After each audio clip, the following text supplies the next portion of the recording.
네, 여러분 계속 가보도록 하겠습니다. 검사라는 거는 어떤 측정 대상의 성격을 직접적으로 측정할 수가 없을 때, 예를 들어서 우리의 키를 잰다 그러면 어떻게 하죠? 그 키 재는 기계가 있잖아요. 삥, 띡 올라가는 그 기계에 올라가면은 내 키를 정확하게 딱 측정할 수가 있죠. 근데 그렇지 못하는 경우가 있다는 거죠. 그런 경우에는 검사를 이용하는데, 예를 들면 어떤 게 있을까요? IQ 같은 거 어떻게 측정할 수 있죠? 우리가 IQ가 몇이다 이렇게 딱 얘기를 하잖아요. IQ가 몇이다 이런 거를 딱 얘기하는데, IQ 같은 거를 어떻게 측정할 수 있죠? 몸무게를 재는 거랑은 달리 어떤 검사지를 푸는 거죠. 테스트를 푸는 거죠. 검사지를 쭉 풀고 내 IQ가 몇이다 이렇게 이야기를 할 수가 있겠죠. 이런 거를 이제 우리가 검사라고 합니다. 그래서 여러분들이 이 중간고사,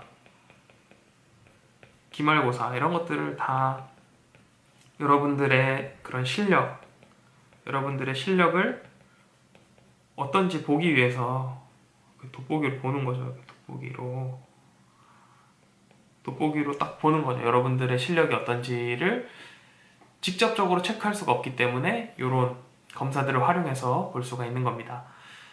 이 그 검사라는 것이 언제 최초냐 하는 뭐 이런 이야기도 있는데, 그 제일 옛날로 올라가면은 당나라 현종 때 실시한 과거 시험이 첫 번째 테스트라고, 이렇게 문서로 보는 시험이 첫 번째라고 알려져 있습니다.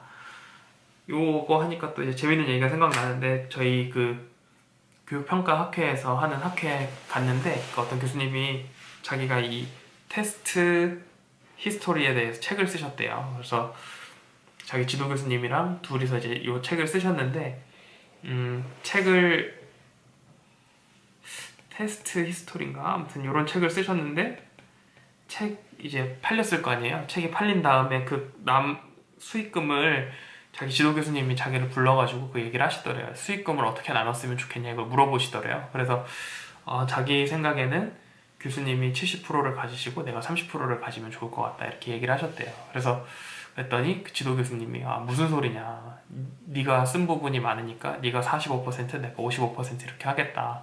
그거 가지고 1시간 동안 논쟁을 하셨대요. 7대 3이냐 6대 4냐 5.5대 3.5 4.5냐 계속 한 1시간 동안 논쟁을 하다가, 알겠습니다 교수님, 그러면은 그냥 6대 4로 하시죠 하고서 지도 교수님이 60%, 자기가 40% 받기로 했대요. 근데 그래서 이제 마지막에 이 교수님이 물어보셨대요. 교수님, 근데 우리 그 수익금이 얼마입니까? 이렇게 물어봤더니 수익금이 80만 원 나왔대요.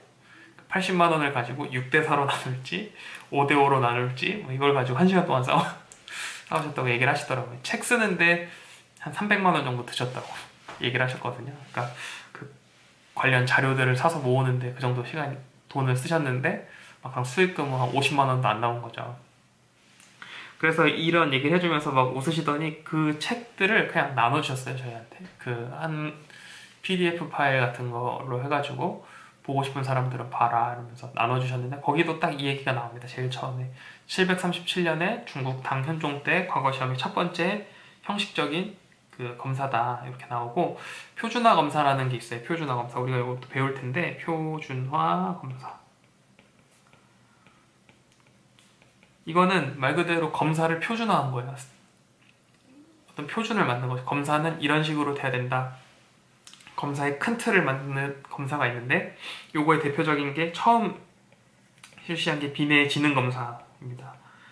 그래서 우리가 관심 있는 건 이 머릿속에 있는 거잖아요. 지능을 검사한 거예요. 그래서 지능이 얼마인지를 여러 가지, 몇 살 때 지식을 알고 있으면 지능이 높은 거 이런 거 있죠. 9살 때 알아야 될 읽기 수준을 가지고 있는 5살짜리 이러면 똑똑한 거죠. 근데 15살인데 막 10살보다 읽기 수준이 낮아. 그러면 이 학생은 좀 떨어지는 거죠. 그러니까 이런 식으로 검사를 만든 게 표준화 검사입니다. 그래서 이 검사라는 것의 기능은 크게 세 가지가 있습니다. 교수적 기능, 행정적 기능, 상담적 기능, 이렇게 세 가지가 있는데, 각각의 의미를 살펴보면 간단해요. 교수적이라는 거는 뭐죠? 교수가 뭔가요, 여러분? 제가 교수죠? 재미없죠? 목 매다는 거 교수죠? 예, 똑같이 재미가 없고요.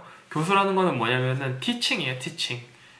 학생들을 가르치는 걸 교수라고 하거든요. 그 학교에 보면은 교수 학습 센터라고 있거든요. 교수 학습 센터. 교수라는 말하고 학습이라는 말하고 이렇게 등치가 된 거죠. 교수라는 말은 가르치는 거, 학습은 배우는 거잖아요. 가르치고 배우는 센터. 이거예요, 교수학습센터가. 그래서 교수라는 거는 가르치는 거다. 이렇게 교수적 기능이라는 건 검사를 한 다음에 이걸 바탕으로 학생들을 가르쳐 주는 거죠. 그런 기능이 있는 거죠. 검사를 하면 어떻게 되죠? 여러분들이 모르는 부분이 명확하게 드러나요. 여러분들 고등학생 때 수능 시험 보기 전에 모의고사 보잖아요. 모의고사는 왜 보는 거죠? 모의고사를 잘 보고 못 보고 아무 상관이 없잖아요. 단지 뭐예요? 내가 잘하는지 못하는지를 점검하기 위해서 보는 거죠. 그렇기 때문에 여러분들이 모의고사 점수에 일희일비하실 필요가 없던 거죠. 근데 사실 그 고등학교 시험이라는 게 워낙 부담이 크고 하다 보니까 제가 다니던 재수학원에서는 어떤 일이 있었냐면은 어떤 학생이 몰래 교무실에 들어가서 시험지 답지를 외워서 나온 일이 있었어요. 그래놓고 그 외운 답지를 가지고 시험을 보고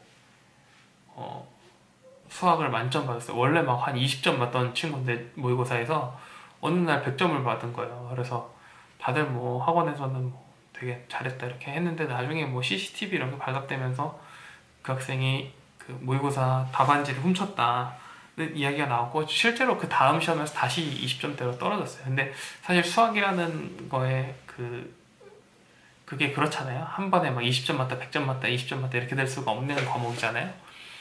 근데 이제 그 친구 같은 경우는 너무 이제 스트레스나 이런 게 심하다 보니까 그런 식으로 조금 본인 이렇게 안 좋은 행동한 거죠. 결국엔 자기 실력을 속인 거죠. 그러니까 스트레스 같은 것 때문에. 그러니까 어쨌든 그 교수적 기능이라는 거는 그런 거라는 거예요. 내가 모르는 부분을 찾아내고 수능 시험 준비하다 보면 그런 게 있잖아요. 계속 똑같은 부분에서 틀리는 거. 그거는 왜 틀리는 거냐면 나는 실수라고 생각하지만 실제로 실력이 부족해서 틀리는 경우가 많았던 거죠. 그런 교수적 기능을 할 수도 있고 두 번째로는 행정적 기능이에요. 행정적 기능이라는 거는 제가 여러분들한테 성적을 매기잖아요. 그게 바로 행정적 기능이에요. 저의 마음은 어떻겠어요? 여러분들 모두에게 점수를 잘 주고 싶겠죠. 여러분 모두가 다. 여러분들은 소중합니다. 100점, 다 100점. 이렇게 하면 얼마나 좋겠어요. 여러분들도 편하고 나도 편하고. 막 나도 채점하는데 그거 꼼꼼하게 안 해도 되잖아요. 다 100점이면. 근데 그런 게 아니라 이 행정적 기능이라는 거는 뭐냐면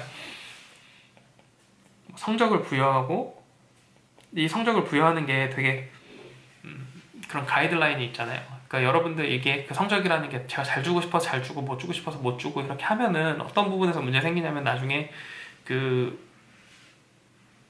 그런 데서 문제가 생기는 거죠. 여러분들 만약 장학금을 타야 되는데 어떤 학생 열심히 하고 어떤 학생 열심히 안 했어. 근데 내가 똑같이 점수를 다 100점을 줬으면은 그 장학금을 주는 데 있어서 문제가 생기겠죠. 그래서 그런 부분들을 이제 행정적 영역이라고 하는 거고 행정적 부분에서의 기능이 있다라고 이야기를 하는 겁니다. 세 번째로는 상담적 기능인데요. 이 부분 같은 경우는 여러분도 혹시 그 정신과 상담 받아본 적 있으세요? 저는 정신과 상담을 받아본 적이 있는데 정신과 상담을 받으면은 무슨 검사 같은 걸 해요. 검사 같은 거를 해가지고 뭐 부모님은 나에게 밑줄 돼 있어요. 또 뭐 거의 다시 답을 쓰는 거죠. 그 쭉 쓰고 나면은 그걸 가지고 선생님이 저를 이제 상담을 해줍니다. 이렇게 뭐 지금 이런 상황이시군요. 그러니까 이럴 때 이런 부분을 주의하시면 좋습니다. 이렇게 쭉 얘기를 해주세요. 그러니까 그런 부분을 우리가 상담적 기능이 있다라고 이야기하는 거예요. 검사가 꼭 우리가 보는 중간고사, 기말고사만 있는 게 아니라 심리 상담에 대한 부분도 있고 또 뭐 다양한 부분에 있을 수 있잖아요. IQ에 대한 부분도 있고 아니면 학습 어떤 패턴에 대한 내용들도 있고 다양하거든요. 그래서 여러분들이 그 카리타스 상담센터나 교수학습센터나 이런 데 그 비교과 프로그램들 잘 찾아보시면 본인들의 성격의 강점이라든지 아니면 약점이라든지 아니면 학습 강점, 학습의 본인의 학습 스타일이 어떤지 이런 것들을 검사하는 검사들이 있어요. 그 검사들을 바탕으로 나는 어떻게 공부하면 좋을지를 또 알아볼 수 있는 그런 것들이 바로 이 검사의 역할에 해당한다 하는 것을 볼 수가 있습니다. 자, 여기까지 하고 다음으로는 측정입니다.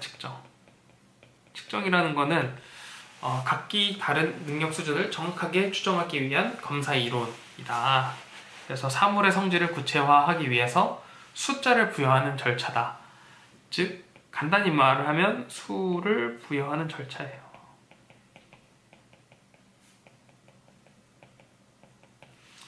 예를 들어서 그 키가 몇이냐라고 했을 때 제 처제가 있어요. 아내의 동생이죠. 아내의 동생, 아내의 여동생을 처제라고 하는데 처제 키가 175예요. 근데 175라고 우리가 얘기하면 여러분들 뭐라고 딱 인식하세요? 키가 크다 이렇게 딱 인식을 하고 또 뭐라고 인식하죠? 175cm라고 인식을 하잖아요. 우리가 뭐 175kg이라고 인식하는 게 아니라 175cm라고 인식을 하죠. 그러니까 우리가 그 수를 부여하는 절차들을 가지고 있다는 거죠. 그 측정이라는 것을 보면.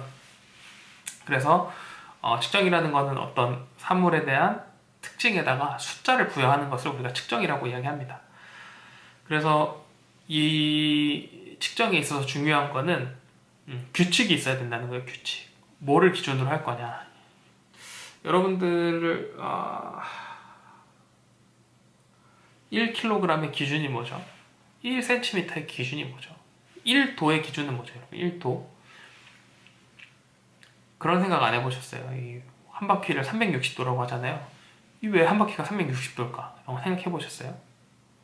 저도 생각을 안 해봤는데, 그러니까 그렇게 부르는 이유가 있다는 거죠. 물 온도에서 우리가 그 섭씨 온도를 쓰잖아요. 섭씨 온도에서 1도는 어떤 의미를 가질까요? 야, 오늘 온도 몇 도야? 딱 물어봤을 때 15도야. 그럼 15도가 어떤 의미인지 여러분 어떻게 알 수 있죠? 온도는 제가 말씀드릴 수 있어요. 물이 어는 점을 0도로 하고 물이 끓는 점을 100도로 해서 그걸 100칸으로 나눈 거예요. 그게 우리가 가지고 있는 그 섭씨의 개념이거든요. 이 섭씨의 개념에서 온도를 측정할 수가 있는 거죠. 온도를 측정할 수가 있는 거죠. 그래서 이렇게 구별하는 과정이 구별하는 과정이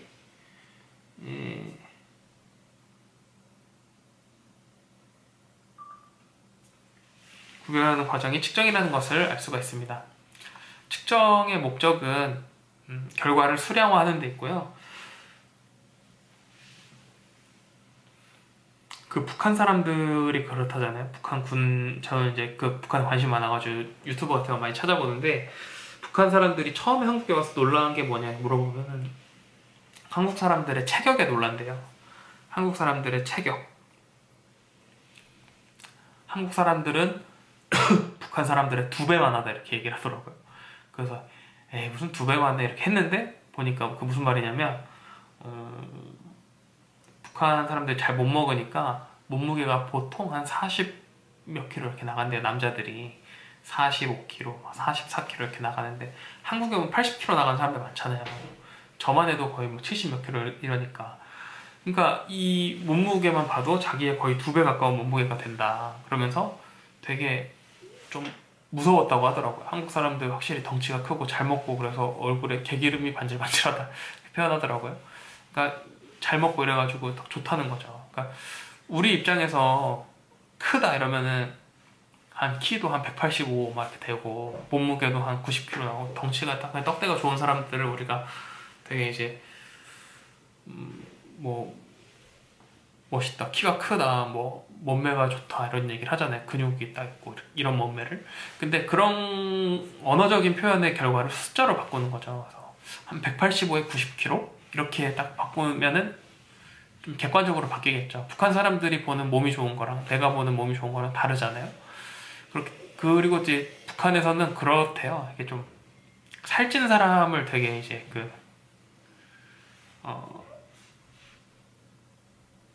동경한대요. 살찐 사람을. 잘 못 먹다 보니까 배 나온 사람 이런 사람들을 되게 동경한대요. 저는 이제 통일되면은 동경받는 사람 되는 거죠.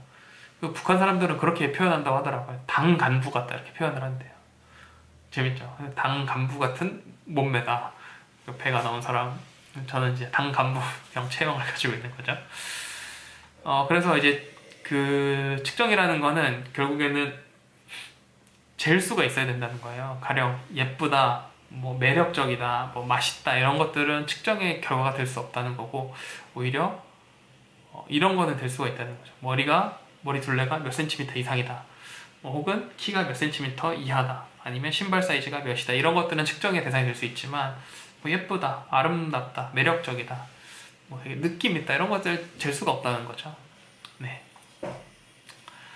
그래서 이 측정을 하는 절차가 나와 있는데요. 측정은 두 가지가 있습니다. 직접 측정을 하는 방법이 있고 간접 측정을 하는 방법이 있어요. 직접 측정을 하는 방법은 아까 말씀드렸던 것처럼 그걸 하는 거예요. 몸무게를 재거나 키를 재거나 아니면 머리 둘레를 재거나 아니면 신발 사이즈를 재거나 이런 것들을 모두 우리가 직접 측정이 가능하다 이렇게 보는 거고, 직접 측정이 안 되는 게 어떤 게 있을까요?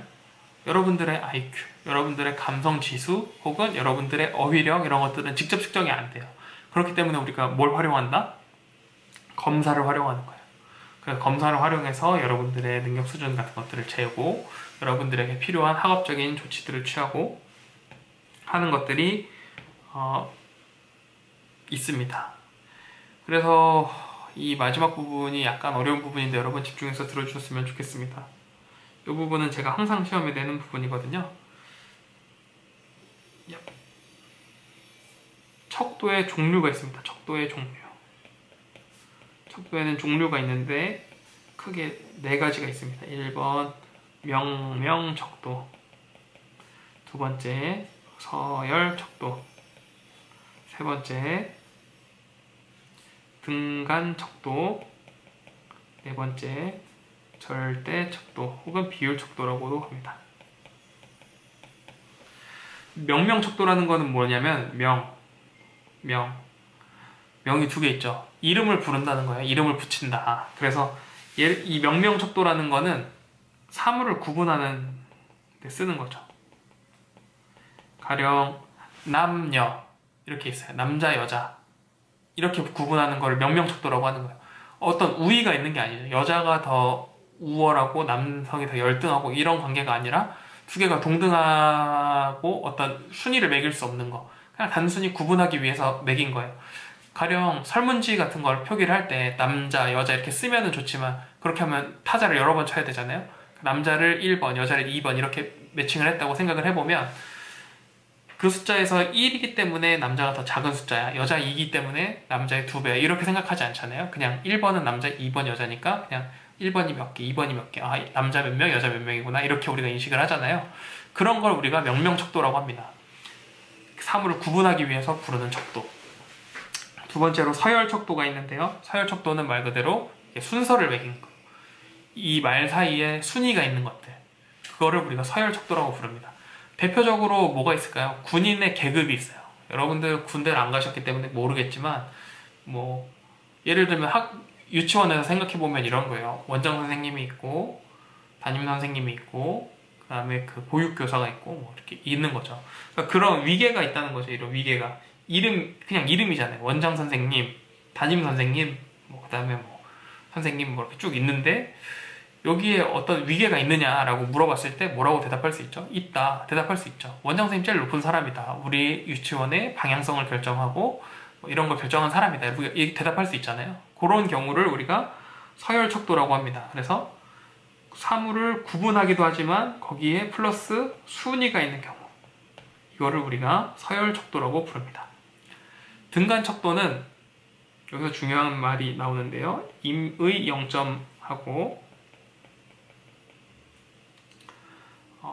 임의 0점이라는 게 존재하고 가상의 단위가 존재한다. 무슨 말이냐면은 아까 말씀드렸던 온도가 대표적이에요. 물의 어는 점.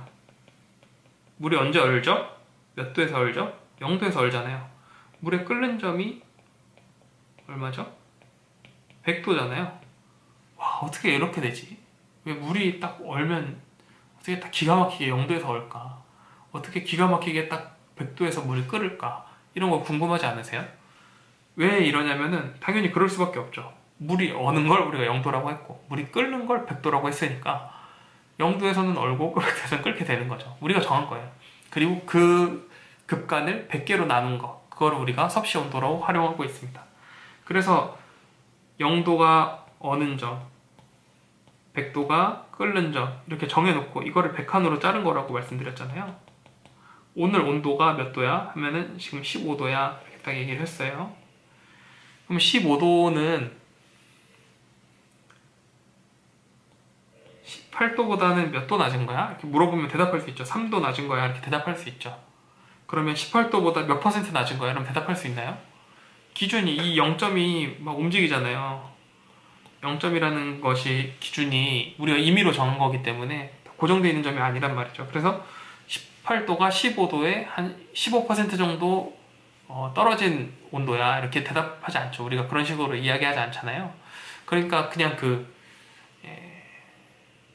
덧셈 뺄셈은 가능해요. 0점이 있기 때문에, 이미 0점이라도 0점이 있기 때문에 그 수직선을 기준으로 오른쪽이냐 왼쪽이냐를 보고서 덧셈 뺄셈은 가능한데 곱하기 나누기가 안 돼요. 왜냐면 0점이 임의 0점이기 때문에 고정되어 있는 게 아니라 움직일 수 있는 0점이기 때문에 여기를 기준으로 얼마나 더 몇 배를 더 가야지 이게 있고 뭐 이런 계산이 안 되는 거죠. 그래서 온도가 대표적인 등간 척도다.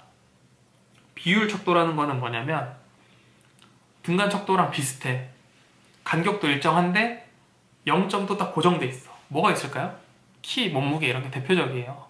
키가 0cm야. 그럼 뭐죠? 없는 거잖아. 키가 1cm야. 있는 거잖아. 예를 들어서 뭐가 있을까요?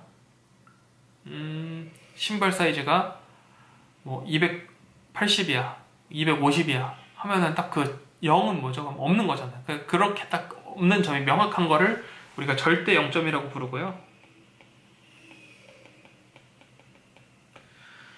요거는 이제 아까 등간 척도 같은 경우는 덧셈 뺄셈만 가능하다고 했는데